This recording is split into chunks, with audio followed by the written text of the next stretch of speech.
ఇక బుద్ధావతారం గురించి ఒకసారి చెప్పుకుందాం. బుద్ధావతారం అంటే ఎక్కడుందండి? గౌతమ బుద్ధుడు అని అనుకోవద్దు. Gautama Buddha is history.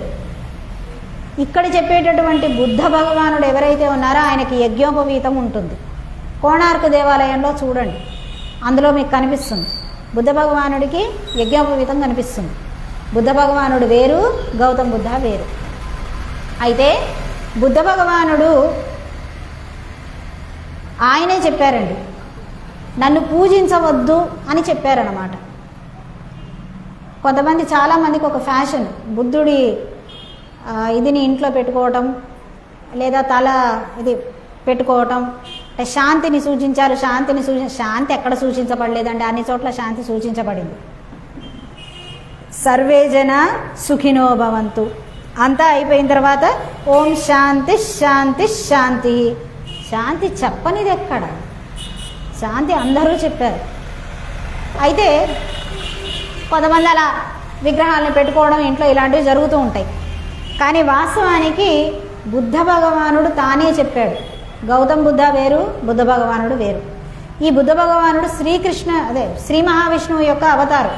అయితే ఆయనే చెప్పారు, నన్ను మీరు పూజించవద్దు, ఎందుకంటే ఇది ధర్మాన్ని తొక్కేయాలి అని అనుకునేటటువంటి వారిని నేను తొక్కడానికి తీసుకున్న అవతారం అని చెప్పారు.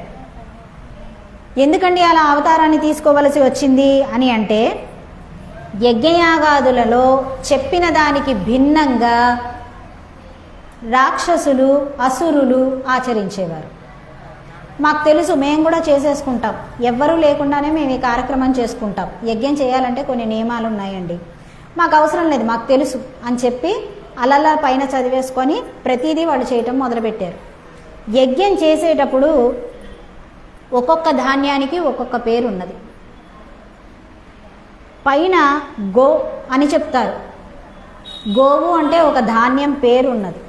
అశ్వం అంటే ఒక ధాన్యం పేరున్నది. చక్కగా అథర్వ వేదంలో ఆ విషయాలు చెప్పబడి ఉన్నాయి. గుడ్డిగా పైన చదివేసి ఇక్కడ గోవధ చెయ్యాలని చెప్పారు అని రాక్షసులు గోవధ చేయటం మొదలుపెట్టారు. నువ్వు అక్కడ ఎవరినన్నా ఋషిని పిలుచుకుంటే కదా నీకు తెలిసేది, కానీ వీళ్ళకి ఋషులు అంటేనే పడదయ్యే. అందుకని ఈ రాక్షసులు ఏం చేసేవారు, మాకు అవసరం లేదని చెప్పి వాళ్లే చేసుకోవటం మొదలుపెట్టేవారు. కనీసం దానవులు ఏం చేసేవారంటే శుక్రాచార్యులన్న పెట్టుకున్నారు. శుక్రాచార్యుల వారు దానవుల పక్షాన ఉన్నారన్న మాటే తప్ప యజ్ఞయాగాదులో లోటేం చేసేవారు కాదు. అందుకనే వాళ్ళకి అంత జయం బలం వచ్చాయి, మంచిగానే చేసేవారు ఆయన. కానీ ఈ రాక్షసులు తర్వాత తర్వాత తర్వాత తర్వాత వాళ్ళు ఏం చేయడం మొదలుపెట్టారండి, యజ్ఞయాగాదులు మేమే చేసేసుకుంటామని మొదలుపెట్టారన్నమాట. ఈ రోజుకి కూడా అన్యదా భావించద్దండి, ఉన్న విషయాన్ని నిక్కచ్చిగా చెప్పడానికే ఇక్కడ మీరు మమ్మల్ని పిలుచుకున్నారు. అదర్వైజ్ ఊరికి నేను టూత్ పాలిష్ చేసి మీకు ఏదో బ్రెడ్ మీద వెన్న రాసినట్టుగా మేము మాట్లాడితే మీరు మమ్మల్ని పిలుచుకొని కూడా ఉపయోగం ఉండదు కదా.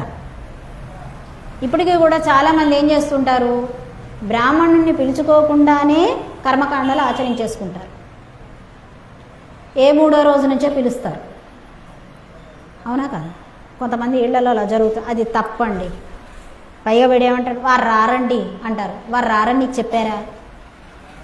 వారు రారు అనే మాట ఉంటే అసలు 3వ రోజు నుంచి కూడా రాకూడదు. ఏ బ్రాహ్మణుడు ఆ మాట అన్నాడు, మేమిస్తాం హామీ.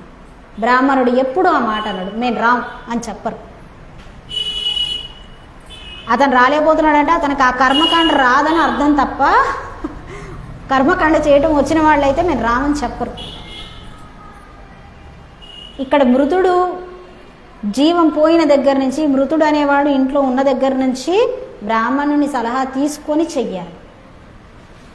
స్నానమే కదండి, మనం పోసేద్దామండి అంటే మనమే ఇంట్లో సంటిపిల్లాడికి పోయట్లేదండి, అతని ఆఖరు స్నానం అండి అది.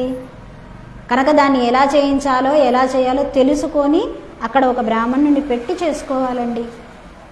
తీసుకెళ్ళి మనం తగలెట్టేద్దామండి కాదండి, అది అంత్యక్రియలండి. నువ్వు తగల పెట్టడం కాదండి, అంత్యక్రియలు. అది ఆ జీవి చిట్ట చివరగా చేసుకునేటటువంటి హోమం, తననే ఒక హవిస్సుగా చేసుకొని భగవంతుడికి అర్పించుకుంటున్నాడండి. అందుకని బ్రాహ్మణుడు ఉండాలండి. బ్రాహ్మణుడు లేకపోతే మనకు పని జరగదా అంటే, ఒకరు లేకపోతే ఇంకొకరికి పని జరగదండి ఎక్కడా కూడాను కదా. అందుకని పిలవాలండి. నువ్వు నిదానంగా ఎప్పుడో 3వ రోజుకి పిలుస్తావు. అది చాలామంది మేము నిన్న చెప్పాం, మీ దగ్గర లేదు సంతోషం, కొన్ని చోట్ల బోర్లా పడుకోబెట్టి చేయించడం అనేటటువంటిది చూసామని చెప్పాం కదా. బ్రాహ్మణుడు ఉంటే ఆ పని జరుగుతుందా? చేయనీయడు, ఖచ్చితంగా చేయనీయడు. వీళ్ళు చేసేస్తారనమాట. ఆ తర్వాత వస్తారు, అక్కడ ఏం జరిగిందో ఈ బ్రాహ్మణుడికి ఎలా తెలుస్తుంది? 3వ రోజు నుంచి మాకు ఇలా జరగాలని అంటే సరే అమ్మా ఇవి తెచ్చుకోండి, ఇలా చేసుకోండి అని చెప్తారు, అంతవరకే. అంతే తప్పిస్తే నువ్వు అసలు బ్రాహ్మణ్ణే పిలవకుండా మొత్తం ఓష్ ఇంతే కదా, నేను చేయించేస్తా అంటే ప్రతిదీ ఓష్ ఇంతే కదా, అవ్వదు. ఒక ఉపనయనం జరుగుతుందండి, బ్రాహ్మణుడి ఇంట్లోనే ఉపనయనం జరుగుతుంది.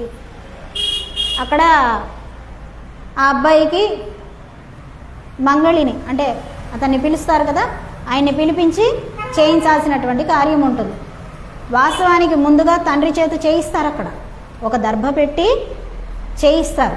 అంటే ఎవ్వరూ లేకపోతే పెద్ద పెద్ద యుద్ధాలు జరిగేటటువంటి పరిస్థితిలో నువ్వు నీ పుత్రునికి చేసుకోవచ్చును అని అర్థం అండి. అక్కడ ముందు తండ్రి చేతే చేయిస్తారు. అక్కడ పెద్ద పెద్ద యుద్ధాలు జరిగిపోతూ ఉంటాయి, అప్పుడు పిల్లాడికి గడ్డాలు మీసాలు వేసేసి అలా ఉంచలేరు కదా ఆయన. అటువంటి పరిస్థితుల్లో నువ్వు చేసుకోవచ్చు. మనం చేసుకోమన్నారు కదా అని చెప్పి ఈ తండ్రి గారు ఆ మంగళవారి పనినంతా కూడా నేర్చేసుకొని చేయటం మహాపాపం అన్నమాట. అది మంగళవారి చేతే చేయించాలి. ఇతని గడ్డం మీసం పెరిగినప్పుడల్లా మంగళవారి దగ్గరికే తీసుకువెళ్తారు. వపనం చేయించాలంటే పిలక పెట్టించాలి, మంగళవారి దగ్గరికే తీసుకువెళ్తారండి. మమ్మల్ని చేసేసుకోమన్నారండి, ముందుగానే మాకు ఇచ్చేసారు పర్మిషన్, ఇంకోటి అవసరం లేదు. కుదరదండి. ఎవరు చేయాల్సిన పనిని వారు చెయ్యాలి. వారు చేస్తేనే మంగళకరం ఇక్కడ. అందుకే కదండి అతను మంగళి అన్నారు. మంగళకరుడు అయినటువంటి వాడు అతను వచ్చి అతను చేయి వేయాల్సిందేనమాట. అది పిల్ల పెద్ద మనిషి అయిందండి. ఆ తర్వాత ఏం చేస్తున్నారు? చాకలిని పిలుస్తున్నారా లేదా? అవునా? పిలిచి అవన్నీ తీసుకెళ్ళిన తర్వాత మళ్ళీ వాళ్ళకి వస్త్రాలు పెడుతున్నారా లేదా? అవునా? గౌరవం అండి అది. అసలు వాళ్ళు డిమాండ్ చేయక్కర్లేదు, నాకు చీర పెట్టాలి అని అడగక్కర్లేదు. మన బాధ్యత పెట్టడం వాళ్ళకి కదా. అక్కడ వాళ్ళు లేకపోతే జరగదా అండి? మా పిల్ల బట్టలు మేము ఉతికేసుకుంటాంలేండి, ఓ పెద్ద వీళ్ళు చెప్పొచ్చారు వాషింగ్ మిషన్లోనే మేము ఉతికేసుకుంటాం. కుదరదండి, వారి చలవ ఉండాలండి. అక్కడ భగవంతుడు ఎక్కడ ఎక్కడ ఎవరి అవసరం ఉందో అక్కడక్కడ ఆయా వ్యక్తులని నిలబెట్టారు. సమస్య లేదు. ఈ తల్లి వచ్చి నేను ఉతుక్కుంటాను అని అంటే ఆమెకు మంచి జరగదు గాక జరగదు. గంటా పదం అది. ఆ చాకలావిడ రావాలి, ఆమె కళ్ళు ఆమె మీద పడాలి, ఈ బట్టలు తీసుకువెళ్ళాలి, ఏం చేస్తుందో ఆమె చేయాలి. ఆ తర్వాత వచ్చి మంచి రోజున వస్త్రం తీసుకుని వెళ్ళాలి.